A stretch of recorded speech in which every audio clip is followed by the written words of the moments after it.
the Deputy Vice Chancellor, Academic,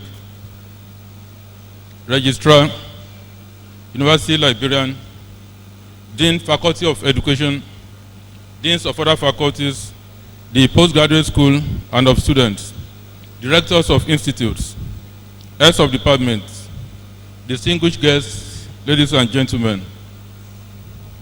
The 15th in the series of University of Ibadan Inaugural Lectures for the 2015-2016 session will be delivered by Professor J.A Ademokoya, former head Department of Special Education, on behalf of the Faculty of Education. Born on 8 January 1963 in Esaudo, Obokun local government area of Osun State, to late Elder Samuel Ojo Ademokoya and Mrs. Banais Alaba Ademokoya, the young Julius Abiola Ademokoya attended the United Primary School, Esaudo, from 1972 to 1977. He was the best of all the pupils from the 2 primary schools in his hometown who sat for the primary 6 living certificate examination.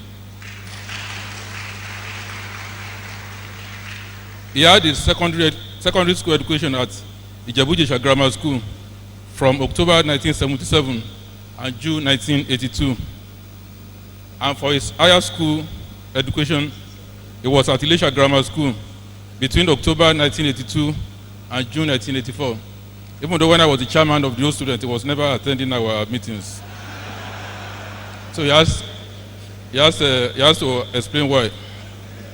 He was offered admission to study for a B.Ed degree in the Department of Special Education of this university.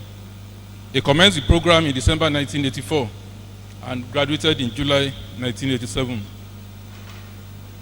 He participated under the National Youth Service Corps scheme as a corpus liaison officer in Bomadi local government area of the then Bende State from September 1st, 1987 till 31st August 1988. He registered for the master's degree program in same department in November 1988, and this he completed in January 1990. He was one of the 13 pioneering candidates who registered for the PhD program in the Department of Special Education later that year. He eventually became the first person to earn a PhD in special education from this university. On 7th August 1995, his working career started as a pioneering speech therapist at the Department of Otorhinolaryngology, University of Ilorin Teaching Hospital, Ilorin, with effect from 27th February 1990. He transferred his service to the University of Ibadan with effect from 16th August 1994, when he took up the offer of appointment as an assistant lecturer in his former department. He was upgraded as lecturer grade 2 with effect from 7th August 1995, the effective date of completion of his PhD. Through a dint of hard work, diligence, and perseverance, he rose steadily through the ranks, being promoted as lecturer 1 with effect from 1st October 1998, senior lecturer 3 years later with effect from 1st October 2001, and professor with effect from 1st October 2007. This fits neatly into our definition of a high flyer under the extant promotion guidelines. He has to his credit over 65 publications in peer-reviewed outlets, comprising chapters in books and articles in journals. Till date, he has successfully supervised 5 PhD candidates, 50 M.Ed, and 100 B.Ed and PhD. Within this university, Professor Ademokoya has served in various capacities.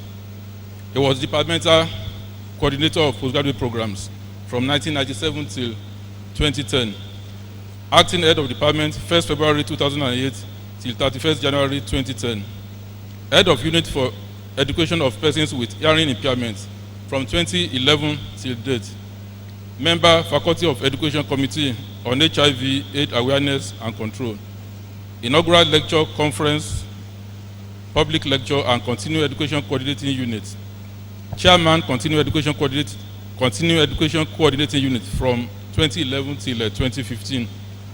Faculty of Education representative on the Appointments, Promotions and Disciplinary Committee for Junior Staff from 2013 to 2015. Chairman of a special Junior Staff Disciplinary Panel. Member of the Appointments and Promotions Committee of the Institute of Education. And member of the Appointments and Promotions Committee of the Kennedy Library.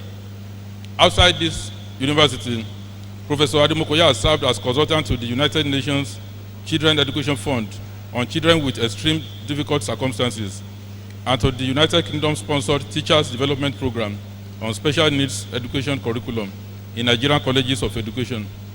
He is the patron of the National Association of Special Education Students, University of Ibadan Chapter, Nigeria's Tutoring Association, and Educational Sign Language Interpreters Association of Nigeria, Southwest Nigeria Coordinator of the National Council of Exceptional Children.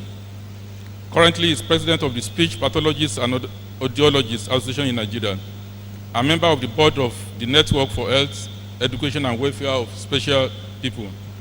He is also an adjunct professor in the Center for Studies on Children, Developmental and Communication Disorders, University of Port Harcourt, and the new Bachelor of Education program at University of Benin, as well as facilitator for the proposed exchange program between the Department of Special Education, University of Ibadan, and the University of Health and Allied Sciences, Ghana. He was listed as one of the 2,000 nominees of the Outstanding Scholars of the 21st Century by the International Biographical Center, Cambridge, United Kingdom. He is an external examiner to University of Ilorin, Kwara State University, as well as the Federal College of Education Special, Oyo. He has been an editor to a number of journals, including the Nigerian Annals of the Deaf and Hard of Hearing, the Journal of Special Education, Issues in Special Education, Ibadan Journal of Education Studies, Kwasu International Journal of Education, the Journal of Child Development and Communication Disorder, as well as the Nigerian Journal of Speech and Language Disorders and Rehabilitation.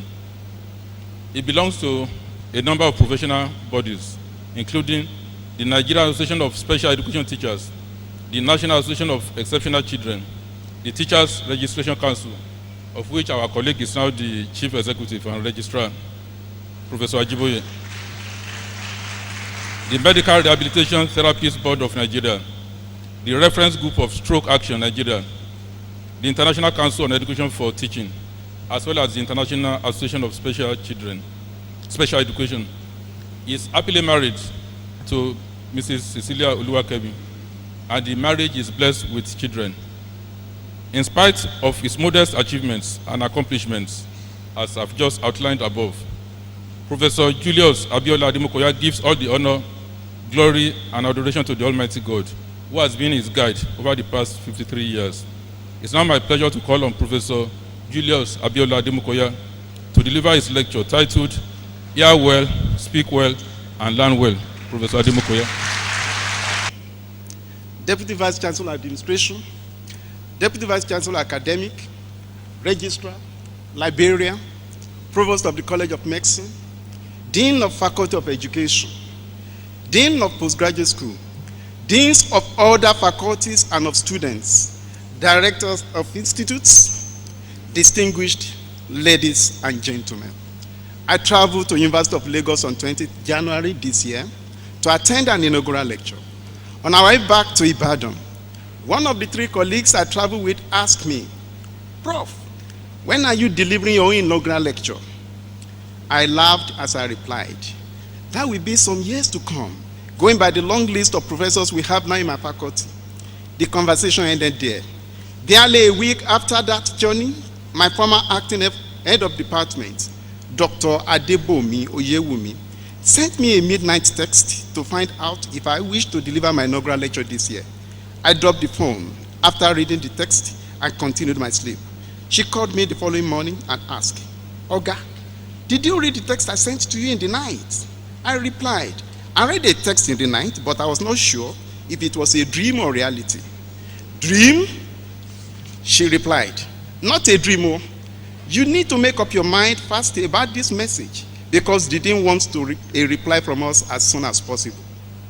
Mr. Vice Chancellor, sir, This is the story which culminated my standing before you and this august audience to deliver the second inaugural lecture from the Faculty of Education for 2015-2016 academic year. This story reaffirms that God does not think the same way man does. After all, he said, "My ways are not your ways, neither are my thoughts your thoughts. For as the heavens are higher than the earth, so is my thought higher than your thoughts." I never expected my inaugural lecture could come up so early. To God be the glory. I am therefore grateful to the Vice Chancellor, the Dean of Faculty of Education, my former acting head of department, and Professor Muji Oyebola, who graciously considered to me the privilege to deliver this inaugural lecture. This is the second inaugural lecture from the Department of Special Education. The first was delivered by Professor I. Enwazuoke 6 years ago, and it was titled Paradigms, Perspectives, and Issues in Special Education. Traditionally, like every first lecture from a relatively new discipline, Professor Enwazuoke in that lecture oriented his audience to the field of special education. His lecture therefore set the stage for subsequent lecturers from the same department to move away from introducing special education as a field into showcasing specific specialties which make up the field. Mr. Vice Chancellor, sir, those in this hall today who can hear me without the aid of technology and auditory oral training do not know how lucky they are. This is because we take the ability to hear for granted. Special education is the field where those who cannot hear turn to for assistance. It is the field that is concerned with the education and rehabilitation of persons with hearing impairments. The topic of this lecture is hear well, speak well, and learn well. The lecture wishes to address the major challenges of individuals with hearing impairments, the challenges of hearing, speaking, and learning effectively. It also intends to discuss the process involved in enabling persons with hearing impairment to regain the ability to hear, speak, and learn through the assistance of technology and specialized training. Awareness of hearing, speaking, and learning is about the restoration and engagement of the sense of hearing for the persons with hearing impairment to hear, speak, and learn, such that they can meaningfully engage themselves in communicative and educational activities. This lecture will also illustrate some qualities which distinguish special education as an exceptional field where the disabled are enabled, the gifted are made geniuses, where fingers are turned to tongues and fingertips become eyes so that the deaf can speak and the blind can read. Indeed, at specific points, the lecture will endeavor to sensitize this audience to a few from several wonders recorded by this field. Furthermore, I wish to give an account of my town and GAN activities for the past 22 years. It is true that hearing impairment takes its toll on psychological, social, physical, and educational functioning of the affected person. However, the most pervasive effects of hearing impairment are the challenges of hearing, speaking, and learning.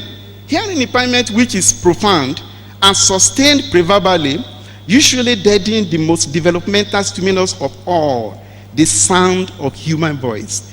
The best anyone can wish someone with hearing impairment, therefore, is that the fellow will hear and be able to speak so that he can learn very well.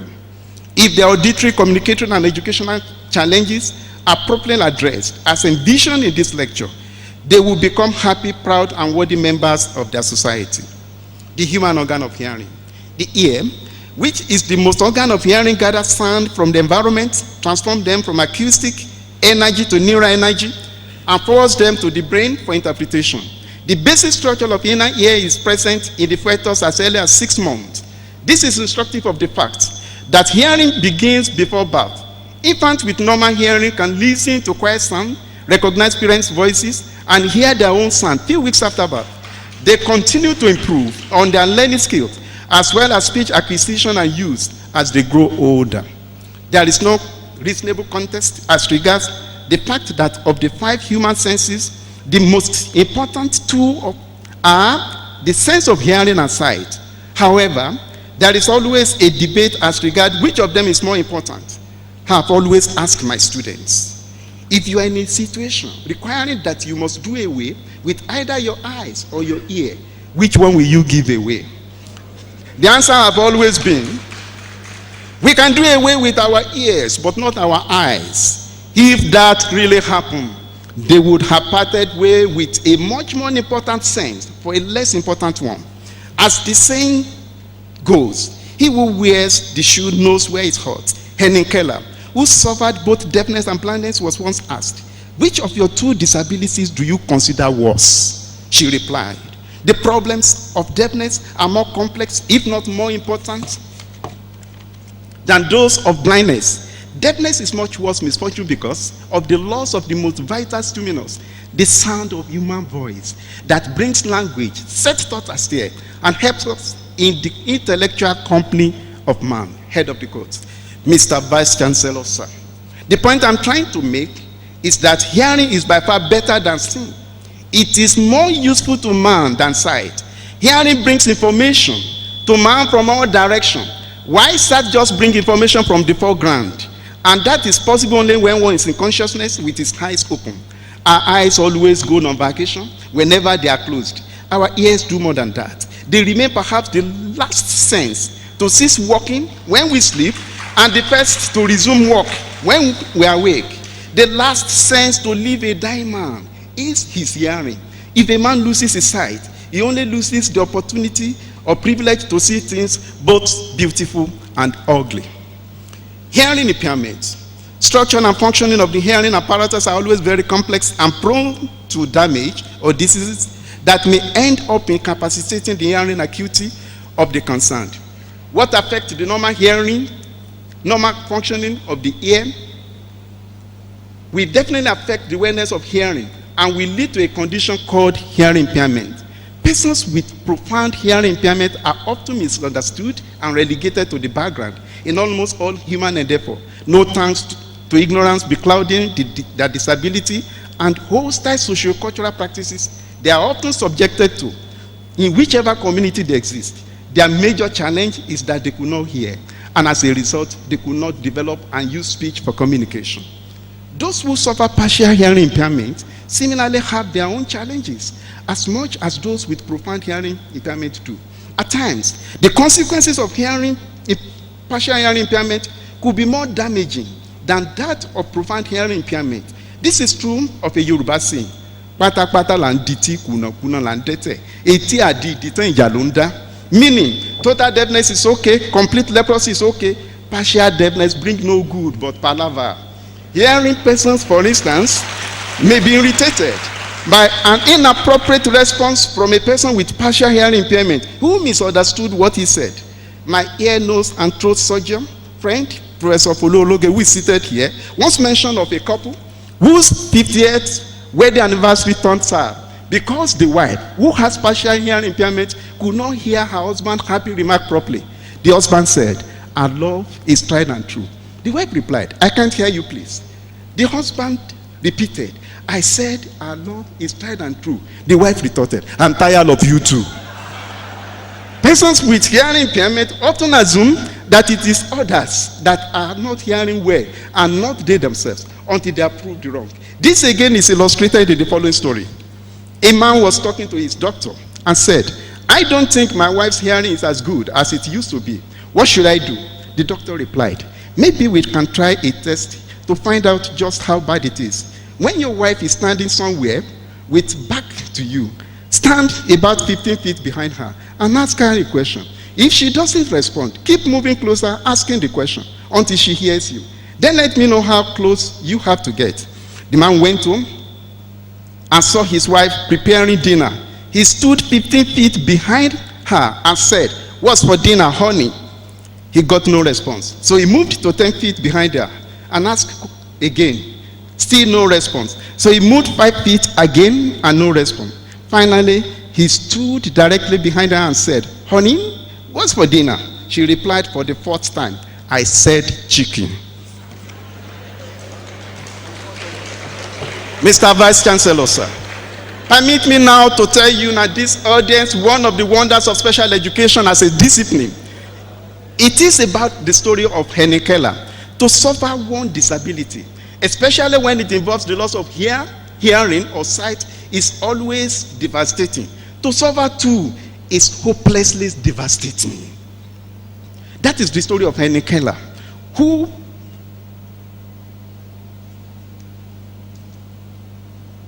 was 19 months old when she was diagnosed with scarlet fever, which left her deaf and blind for the rest of her life.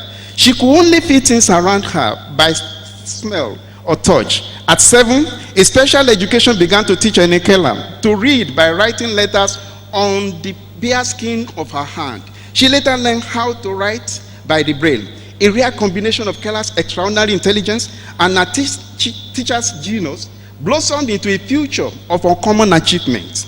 Keller became the first deaf-blind to earn a Bachelor of Arts. She learned French, German, Latin, arithmetic, geometry, music, etc., and became an author of 12 published books.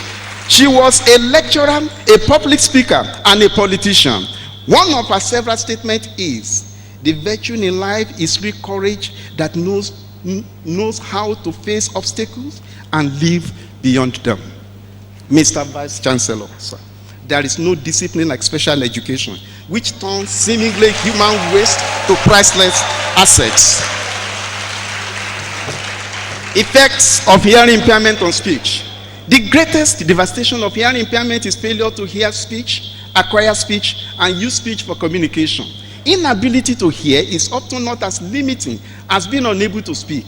It is in employing hearing for speaking that limitations of hearing impairment is most felt, not merely in the inability to perceive speech sound. Speech means so much to man, much more than man himself can evaluate its relevance for his existence. When speech is absent or defective, the organism involved will become disturbed psychologically and become more abnormal than normal. Every human society places a premium on verbal communication as primary bond holding them together. Societies have specific penalties for members who have total or partial speech impairment. For instance, the Yoruba's practice of placing leaves in mouth before someone with hearing impairment is more than teasing. It communicates to the individual with hearing impairment that he is not better than goats which eat leaf. This practice illustrates how hearing speech impairment reduces human beings to animal status. It is therefore obvious from the foregoing that it is not enough to focus effort only on enabling persons with hearing impairment to hear and hear well. They must be equally assisted to speak and speak well, since they have no other word to live but the hearing word. Hearing impairment and the challenge of learning. The fact that hearing is an important facilitator of learning has been earlier stated in this lecture.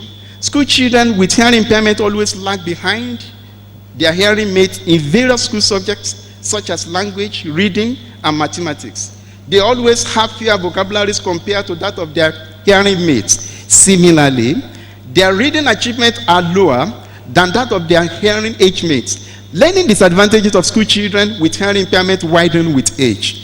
Reasons why school children with hearing impairment perform poorer than their hearing peers are largely accounted for by their disability. A growing hearing child, for instance, begins to learn by establishing links between what he hears and sees. His proficiency in speech, language, and communication skills is critical to his cognitive, social, and emotional development. Similarly, his skills in usage of speech to communicate are fundamental to his learning and growth. On the other hand, spoken language difficulties as experienced by school children with hearing impairment erode their self-esteem, destroy their achievement motivation, and consequently limit their academic achievements. The preceding analysis can be summed up in the following statements. It is estimated that a hearing child brings with him from home to school, at age of 6 years, a vocabulary of about 2,500 to 3,000 words. A language-deprived deaf child at that age is deemed fortunate if he can command a vocabulary of just 550 to 500 words by the time he enters school. It is known that many deaf children start school in Nigeria by age of 6 or later without knowing their names or the names of members of their family. Many do not even know that there are such things as words. This is sad reflection on deplorable negative attitude of parents and other members of the family towards the handicap.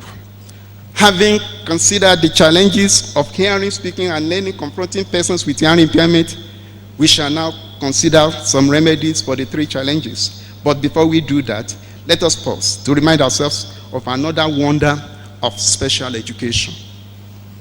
What vocation can a layman recommend to a blind man? Music, newscasting, comedy? But not sculpture. If sculpture, the question then arises, how would a blind man see images to pattern his carving after? For special educators, there is no band as to what vocation to recommend and teach persons with hearing impairment. Not even sculpture to Francis Rodin, who was practically blind since he was a kid and was not doing well in school because he could not see writings on the board. He eventually withdrew from the school and took to sculpture as vocation with fortitude and good tutoring. Rodin later became a renowned sculptor. Presented below are just few of Rodin's work. It is only special educators that can train persons with disability to do odd things and excel in them, such as famous Taiwo Lawal, the famous blind African photographer, Ahmad Hitin Baba, a blind pilot who has flown aircraft halfway around the world. Awareness of hearing, speaking, and learning. I have stated earlier that awareness of hearing, speaking, and learning refers to the restoration and engagement of the sense of hearing by persons with hearing impairment to hear, speak, and learn as much as their hearing colleagues do. But going by the preceding account of how hearing impairment deprives affected individuals of the biological resources required for hearing, speaking, and learning, the question then arises, will these individuals be able to hear, speak, and learn, let alone to hear well, speak well, and learn well? This question is similar to the one God asked Prophet Ezekiel. Son of man, can these bones live? Ezekiel, in spite of his many years of prophesying, could not figure out an answer. He simply replied, "Oh Lord God, thou knowest." Mr. Vice Chancellor, sir, the answer to the question raised above is that God knows, and indeed the experts in special education know too, that persons with hearing impairment can, in spite of their disability, hear well, speak well, and learn well. The mandate of special education is not only to prevent an impairment from becoming a handicap, but to skillfully deploy the appropriately designed instruction and technology for the remediation of persons or individuals with disabilities. Coming back to the subject of awareness of hearing, speaking, and learning, it is heartwarming to note that the 21st century has ushered in significant breakthroughs in hearing technology, as well as in education and rehabilitation of persons with hearing impairment, like the good tidings brought about by angels in Luke chapter 2, verse 10. Still similarly hinted of new hopes for parents with children having hearing impairment as follows. Your baby has been born in a century where hopes, dreams, and aspirations are not crushed by the diagnosis of hearing loss. Your child hopefully has the opportunity to have newborn hearing screening. She will have the benefit of latest technology in hearing aids, cochlear implants, and teaching method. End of the quote. Assistive technology coupled with auditory oral training have accounted for huge success recorded in recent times on enabling persons with hearing impairment to regain hearing, use speech, and learn effectively. Invention and use of assistive technology are based on the fact that there is always some degree of hearing, that is residual hearing, left in everyone with hearing impairment, which can be amplified in a manner similar to how a loudspeaker boosts sound to make them loud enough for hearing persons to hear properly. Let us now consider some assistive devices useful for hearing, for enhancing hearing and speaking of persons with hearing impairment. Those selected for consideration in this presentation include 1. Hearing aids, 2. Cochlear implants, and auditory and speech trainer. Hearing aids. Hearing aids are amplification devices designed to make sounds loud enough for the perception of persons with hearing impairment. They pick up sound and magnify sound energy and deliver it loud. They can also be worn behind the ears or on the body. School children using hearing aid have an advantage of hearing spoken classroom instruction louder and clearer than non-users. Cochlear implants. Cochlear implants, otherwise known as artificial cochlea, are electronic devices designed to assist persons with hearing impairment to hear sounds better and louder. They therefore provide alternative hearing organ for school children with non-functioning cochlea, as well as adults with postlingual hearing impairment. They do not only facilitate speech development of users, they also promote the learning potentials of users. It is noted that if fitted early on school children with sensorineural hearing impairment, cochlear implants stimulate part of the brain responsible for processing auditory information, thereby fostering speech comprehension and oral language development. It is now a common practice in many parts of the world to place hearing aid and cochlear implants using school children with hearing impairment in the same learning settings with their hearing counterparts. This is possible since hearing aids and cochlear implants enable them to hear and speak comparatively well with their hearing mates. It is expected that with the advent of inclusive education and assistive technology, segregated or special schools for learners with hearing impairment may soon become a thing of the past. Auditory and oral trainers. Auditory and oral trainers are to enable persons with hearing impairment to develop listening skills, increase sensitivity to perceive, discriminate speech sounds, as well as to enable them speak accurately.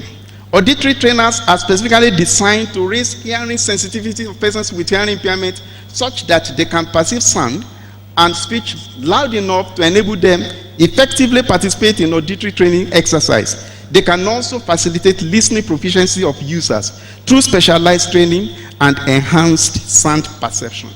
Speech trainers' function are primarily to promote speech production and speech proficiency of persons with hearing impairment. Early speech production of persons with hearing impairment after regaining their hearing are usually rustic and unintelligible. A lot of refining therefore needs to be done to guarantee proper pronunciation of words as clearly and as intelligibly spoken by the hearing persons. Mr. Vice Chancellor, ladies and gentlemen, our discussion so far on assistive technology is an attempt to provide an answer to the question whether persons with hearing impairment can hear or not.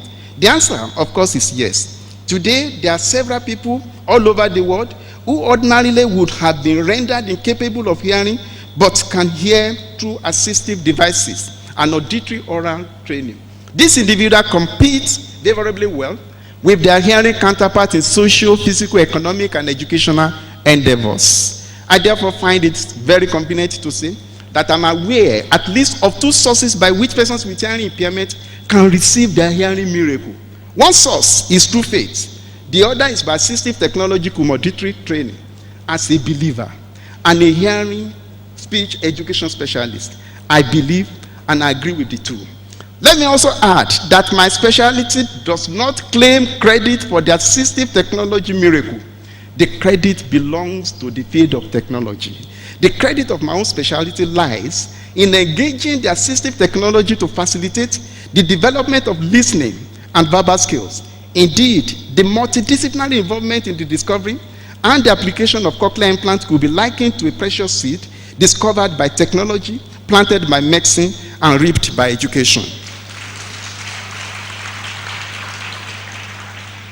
Acquiring speech through auditory oral training. Mr. Vice Chancellor, sir. The ultimate goal of hearing enhancement technology is to facilitate speech acquisition and use by persons with hearing impairment. The process of training these individuals to acquire and use speech effectively is known as auditory oral training or oral rehabilitation. The process is defined as training driven towards equipping persons with hearing impairment with skills needed to acquire and use oral speech to speak meaningfully, confidently, and accurately. The training therefore aims at enabling these individuals through speech to participate independently in the speech-oriented world and to take advantage of speech communication to access opportunities available via education, employment, and socialization. learning after hearing, and speech rehabilitation. The learning aspect of this tripartite arrangement is supposed not to be an adult task if the first two factors have been properly taken care of. Like the biblical saying, seek ye first the kingdom of God and his righteousness, then all other things shall be added to you. So it is with the learning aspect of the trial. Improvement in learning is expectedly an effect of successful hearing and speech rehabilitations of learners with hearing impairment. Since their supposedly learning difficulty is always a consequence of hearing and speech deprivation. Mr. Vice Chancellor, sir, ladies and gentlemen, having so far attempted to highlight how persons with hearing impairment can hear well, speak well, and learn well as conditions for positioning them to function effectively in today's societies, which have become highly individualistic and competitive, I now wish to address the GAN aspect of this lecture, my contributions to learning in education and rehabilitation of persons with hearing speech impairment. I have, in the course of my academic career, engaged in some studies on hearing speech impairment in Nigeria. My research interests are guided by the realization that since Nigerians are largely ignorant of essential issues relating to hearing speech challenges, education therefore remains the most important recipe for bringing about the required knowledge of hearing speech impairment, necessary interventions, and the need for evolving appropriate attitude towards persons with hearing speech impairment. Mr. Vice Chancellor, sir, I'd like to state that my research activities for the past 22 years revolve around the listed and other issues. Few of them are just listed below here. Number one, types, incidents, causes, and management of speech disorders among Nigerian children. One of my earliest publications, while I was still undertaking my PhD program, published in volume 3, number 2 of Ife Psychologia, titled Stuttering, the Enigma and the Management of Speech Disorder in Children, is very, very important to me for a number of reasons. One is that it taught me that though the intellectual world is very vast, it can be transferred very fast to disseminate knowledge for the good of humanity. A few weeks after that publication, I got my first ever email all the way from Italy. It was at a time email could only be accessed in two places on this campus, the Vice Chancellor's office and the University Library. I was invited through a slip to the University Library to receive an email from an Italian who had read my article and been a stutterer, wanted to know how I could help him out of his speech problems. This very publication showcased my clinical experience in working with stutterers and also highlighted the efficacy of direct and indirect therapeutic intervention in managing stuttering among young children. There are other researches I undertook on speech-related matters. For instance, Ademokoya 2006 sought to ascertain the influence of gender on speech development of male and female children with intellectual disability. Aspects of speech development compared between the two sexes were ages at which each attained babbling, 2, meaningful sound production, and 3, sentence making. Research showed that though there were no significant difference in the onset of the 3 stages of speech development investigated in both males and females. However, the female recorded better mean scores than their male counterparts in attaining all the 3 developmental stages. Ademokoya and Nweke 2013 conducted a survey to ascertain the type, causes, and incidence of speech disorders among Nigerian children selected from certain tribes. The survey also investigated the level of awareness or knowledge of speech disorders among teachers and parents of concerned children. Speech disorders which the study investigated included stuttering, misarticulation, cerebral palsy, cleft palate, voice disorders, nasal speech, hearing impairment, induced speech difficulty, and autism. Findings indicated that stuttering and voice disorder rank very high among speech disorders commonly experienced by Nigerian children. Only 43% of parents of affected children sought therapeutic services. 5% did not, while 52% were neither aware of availability of a therapeutic services, nor bother themselves about their children's speech problems. Factors influencing the learning outcome of learners with hearing impairment. Every group of learners with hearing impairment is always a heterogeneous one, with many factors influencing their success or failure in learning. There is therefore a need to identify and reinforce factors which promote positive learning outcome, and also to eliminate those that contribute to the experience of failure. Ademokoya and Shitu, 2008, undertook a study to assess the effects of variables such as onset of hearing impairment, gender, and self-concept on academic achievement of learners with hearing impairment in English language. It was found that students with postlingual hearing impairment achieved better academic achievement in English language than their colleagues with prelingual hearing impairment. Male students also did better than their female counterparts. And finally, students with high self-concept recorded significant achievement in English language than those with low self-concept. Ademokoya and Babalola, 2007, conducted a study to identify specific difficulty which students with hearing impairment usually encounter in learning mathematics. Findings revealed that some specific challenges confronting effective teaching of mathematics to students with hearing impairment are difficulty in understanding verbal and written instructional language, 2, misinterpretation of sign language instruction as well as mathematical concepts, and 3, difficulty in conceptualizing mathematical processes relating to measures, shapes, spaces, etc. Psychosocial well-being of persons with hearing impairment. Hearing impairment itself is not always as handicapping as abuses, denials, and stereotypes encountered by persons with hearing impairment, which often inflict deep and lingering hurts on their psyche. Ademokoya, Oyewumi, and Omolayo, 2006, sought to ascertain the role of hearing level and onset of hearing impairment on the self-concept of some students with hearing impairment.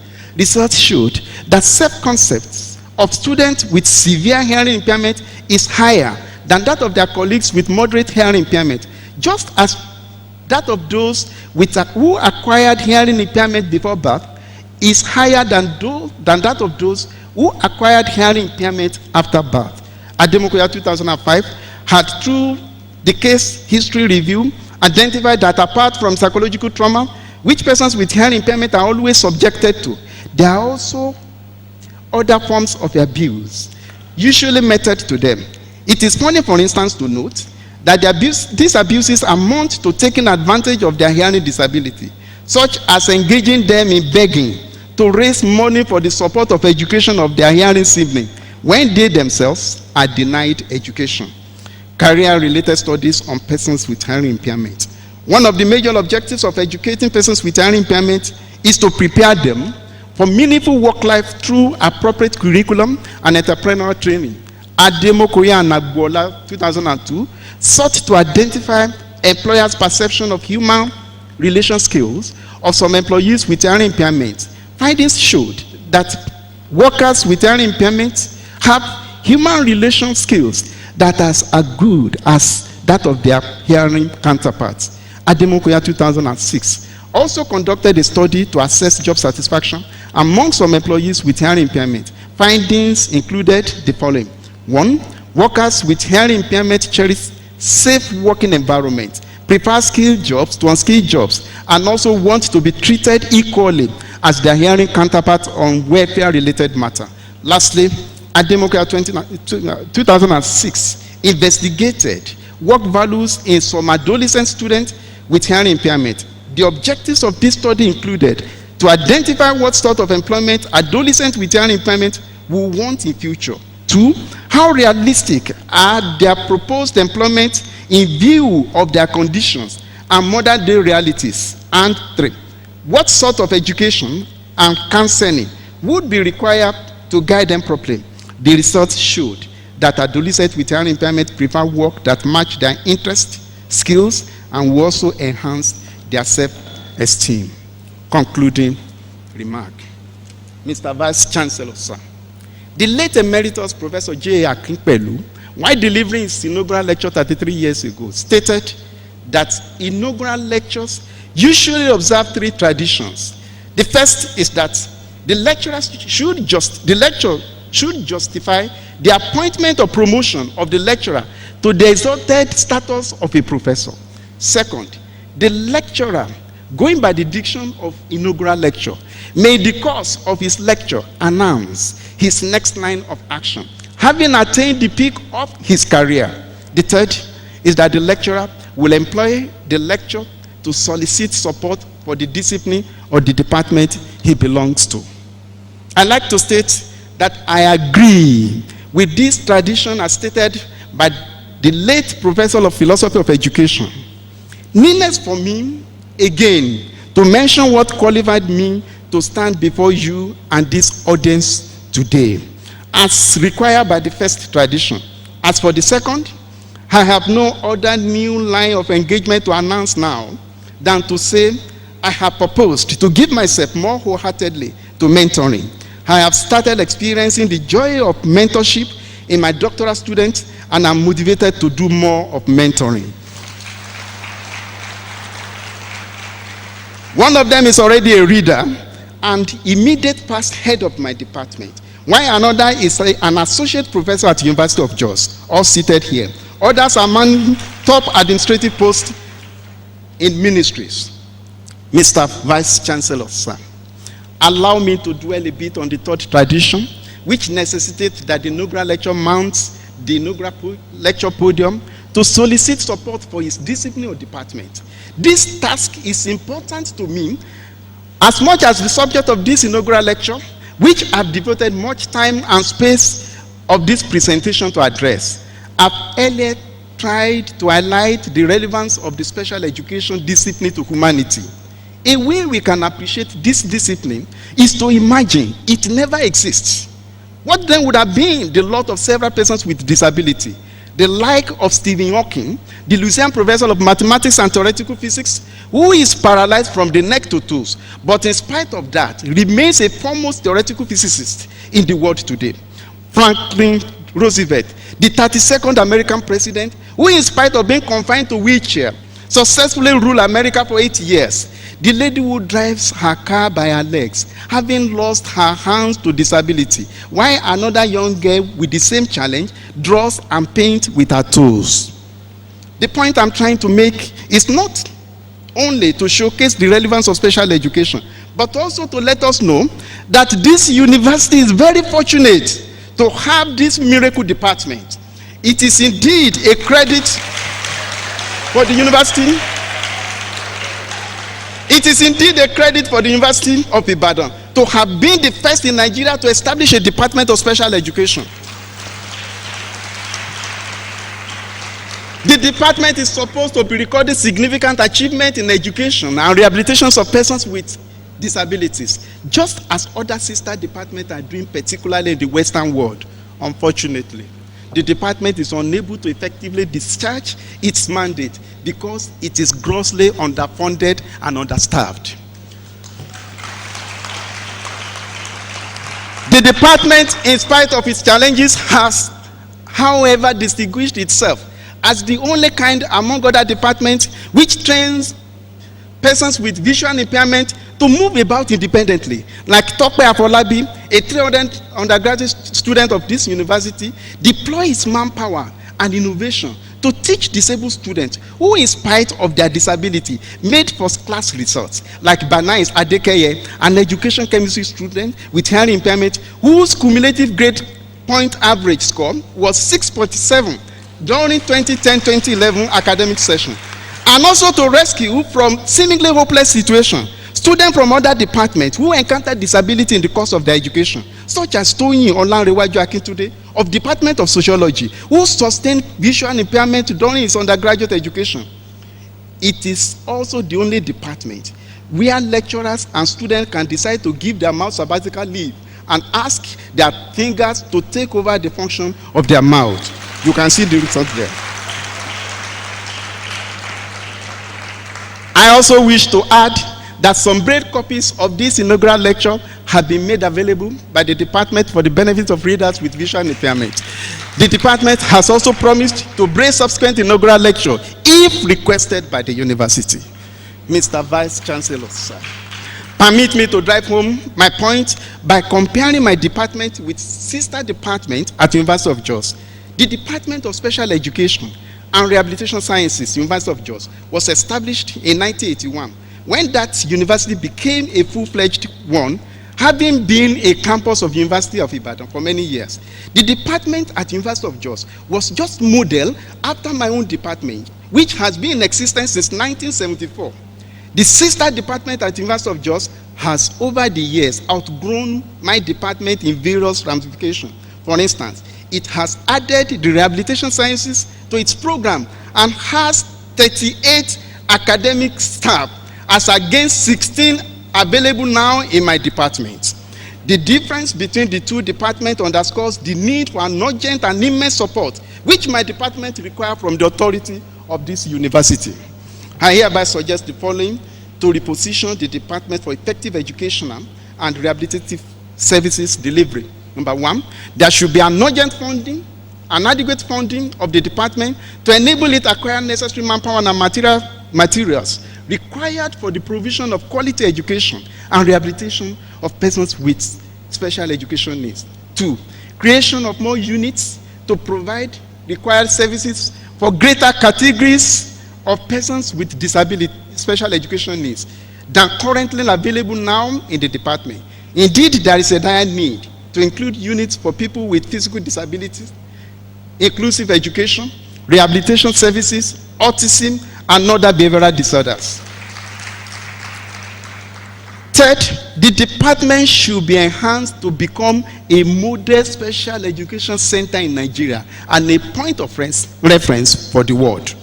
Finally, this touches on my faculty.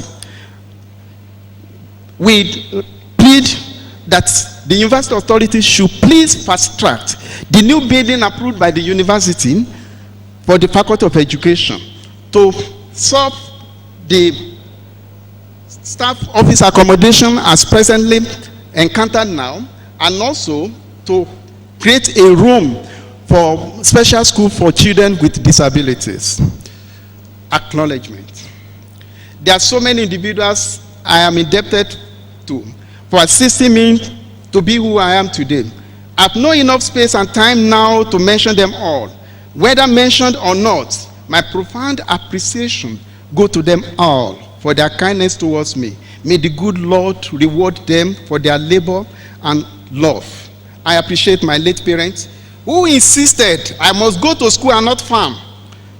In contrary to the tradition of my forefathers, who were renowned for their prowess in farming and from which they derive an alias Ademokoya, which later became our surname, Eda Samuel J.A Ademokoya and Banais Alaba Ademokoya. I wish they were alive today to share in the joy of this occasion. May their soul continue to rest in peace. I stop the foreign processing of our crude oil for domestic consumption.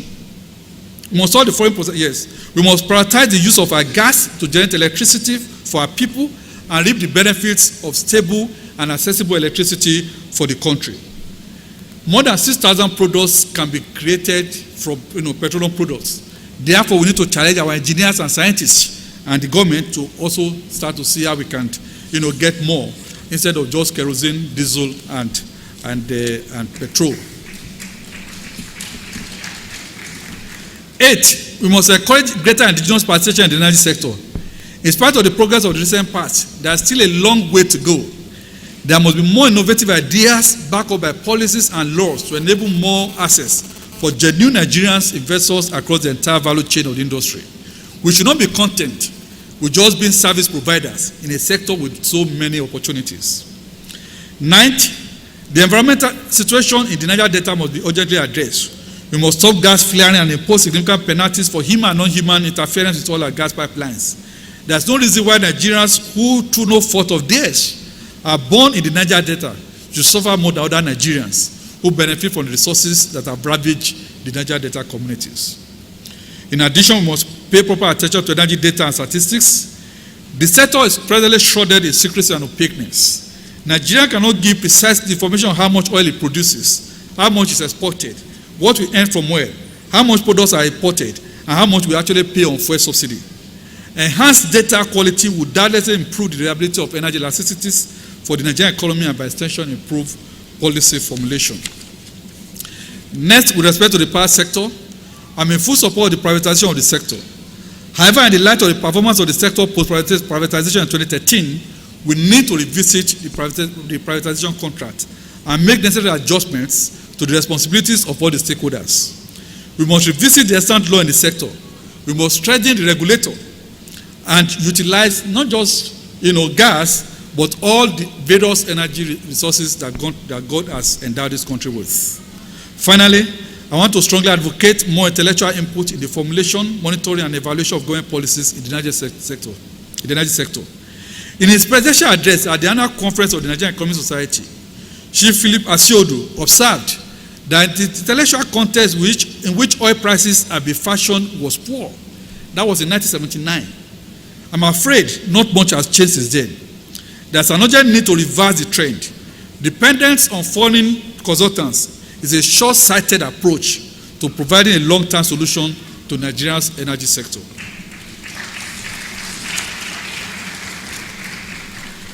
Conclusion. Mr. Vice Chancellor, sir, energy resource is a development helpmate divinely provided for Nigeria.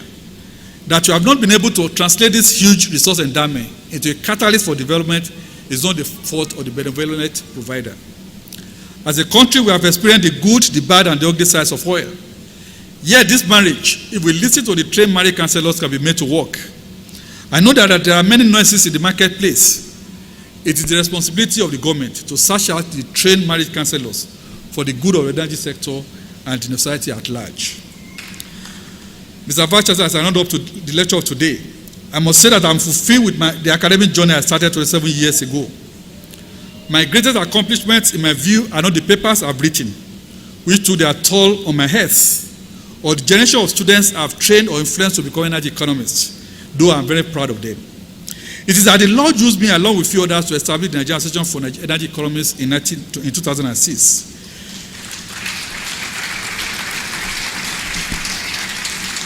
It is the only African affiliate of the International Association for Energy Economists with a presence in over 100 countries of the world, which shall be celebrating our 10th Unbroken International Conference later in Abuja in April of this year. The second is the Center for Petroleum Energy Economics and Law, a Mercator Regional Center of Excellence for graduate training and research in energy, the first of its kind in Africa. It was a long-nurtured dream the Lord also made a reality. Now we have been able to break down the walls of separation among engineers, lawyers, economists, sociologists, scientists, and other professionals in the energy sector. The truth is that energy has engineering, economics, and finance, sociological and philosophical, as well as institutional, legal, and regulatory dimensions. So it does not belong to just one profession. It has to be cross-cutting. Working together as a team will make us see energy in a broader perspective. It's a source of professional pride that one of our first 2 PhD graduates, we started in 2012, Josephine Odura-Sare, not only won the University of Ibadan Best PhD Thesis Award and the Postgraduate School University of Ibadan Award for the Best PhD Thesis in the University of Ibadan for 2015 and 2016 session, but the finding from our thesis is now a government policy being implemented in Ghana. Moreover, our students, the CP Student Association won one of the 4 awards under the 2016 Team Total Campus Grants Competition out of 800 universities across the world that participated. And just last week, one of our students, Kende Ogushola Salau, won the best poster presentation at an international conference in Dubai. I also give glory to God that during my time as special assistant to the presidential advisor on energy, I worked with a technical team under Professor Lai Fagbele to develop the 25 years power sector development plan for Nigeria, a movement of the mandate or the challenge that President Obasanjo gave to us. Now, when I see people citing figures on electricity requirements for 2020, 2025, or 2030, I'm fulfilled because these are the outcome of the work that we did. Mr. Vice Chancellor, sir, I will end by saying that the prosperous future of Nigeria that we all aspire to see may seem long a coming, but I believe it is closer than we expect. it will surely come, especially when the energy sector properly occupies its role as a well-nurtured development partner.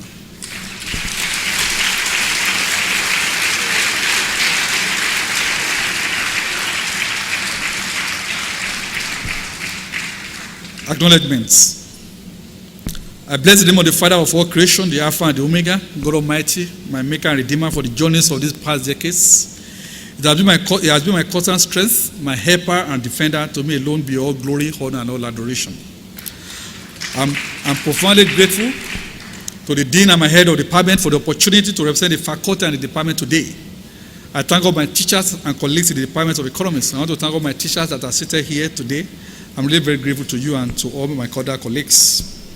I'm also appreciative of my friends and colleagues in the faculty and the University of Ibadan, and the University for your kind support and assistance over the years. I've had wonderful support from teacher and non-teaching members in the Faculty of the Social Sciences, the Postgraduate School, Bursary, Registry, Jaja, and the University campus at large. I thank all members, teacher and non-teacher of my department who are listed there. I also thank the faculty officer and the staff who worked tirelessly to make this occasion what it is today. I appreciate the 10 members of the Alafia State Resident Association, led by indefatigable chairman, Engineer Raji, and members of the Executive Council for your support and care. My CP family, you have been wonderful. Words cannot express my deep gratitude to members of the management staff, the over 85 faculty associates and fellows of CPL, the administrative staff, my graduate assistants, CP schools, as well as the present and past students of CP. You share the vision, and your hands have remained on the plow to make the center achieve its divine purpose. I thank you all. I must not forget my Makato Foundation family, especially my past and present bosses, Professor Gose Kagwere, Professor Aro Derinde, the M-Glo, and the support of other people that are listed, Professor and Professor Mgodu, and others who are listed there. I'm grateful to members of my spiritual family, Reverend Dr. and Reverend Mrs. Lekomba today, and the 10 members of Jesus Key Ministries, past and present, Baba and Mama Ajao, and other members of New Covenant Church, including my pastor, who are members of the Bashon Center who are here present today. And also all the other pastors who have been closely associated with me over the years. I thank God for your prayers and for your support. I want to thank all my friends, many of who travel far and near to be here this evening. I appreciate your support, and I pray that God will continue to bless and reward our friendships. Some of the names are listed above. I appreciate the relationship I had with South of the Nigerian Economic Society, Mr. Wotude and Musa Nete, and the two presidents I served under as business manager of the society, Professor Saibia Jaya and Professor Samuel Lofi, for your confidence and your trust that you bestowed on me and other past presidents of NES. I also thank my NAE and IA family, the president. I want to thank and recognize especially Professor Yinka Moregwe, who is also here today, and others who have supported us over the year. I thank my PEP and ARC families. I'm indeed very grateful to you. Engineer Fisue Delano, who may be watching this now, I'm really very grateful to you. I thank my former and present doctoral students, many of who are my colleagues now. Your name are listed there. I'm indebted to special people the Lord has been to make special impact in my life in the process. In the presence of Professor Akimbo Adeshomoju, my uncle, who has played the role of father to me since I came to Ibadan in 1983 as a young undergraduate in UI. Professor Anthony Adegulugbe, thank you, sir. Professor Anthony Adegulugbe invited me to Abuja to serve as special assistant when he became the president advisor on energy. Professor Akin Wayemi, who planted my feet on the power of energy economics. Professor Samuel Lofi, who employed me as graduate assistant at SIA. Professor Kasi Gaba recommended me to Professor Jonathan to appoint me as special assistant, and others. I want to thank also Professor Yemagi George, who invited me to Jesus Key Ministries and reintroduced me back to Christ. I thank you all. I thank members of the editorial boards of the Nigerian Tribune. I also want to thank my family members who are here today. You have been kind and so loving. You believe in me and stood by me over the years. I'm profoundly grateful to you. Amos, Felix, Tayo, Toyi, and Najasi, Bukola, Tokwe, Babatude, Lankenike, Abiodun, and Yanu. I thank you all. The Lord will continue to bless and prosper you. I appreciate my father-in-law, Professor Seyesola, who suffered to the future to entrust his beloved daughter to me as my wife after chasing so many who came before me away.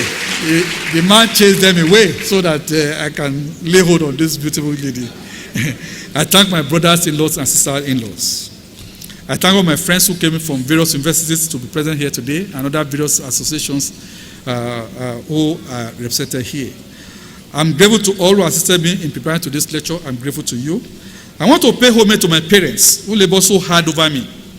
My father, most senior apostle, Dr. Emmanuel J.A Ademokoya, who passed on last year. He ensured that all the children had education. We may not have extra money for new clothes and new shoes, but he ensured we are not chased out from class because of school fees. My mother, Mrs. Margaret Ademokoya Niade Shomoju, a mother in a million, who never ceases to pray for us every day. You made so much sacrifice for us, putting your life on the path of danger so many times to protect us. This day is dedicated to you, Mommy.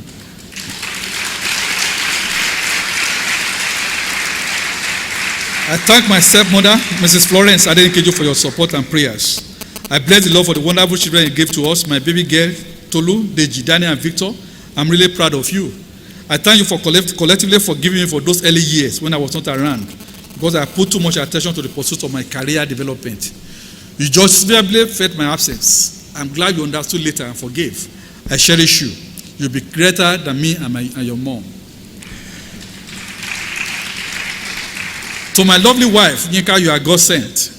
You are a mother and a wife, a friend, lover, counselor, prayer partner, and so much more.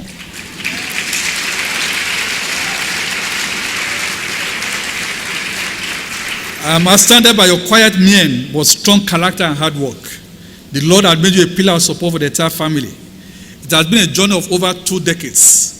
There are still many years ahead, and with Christ by our side, Victoria Asata.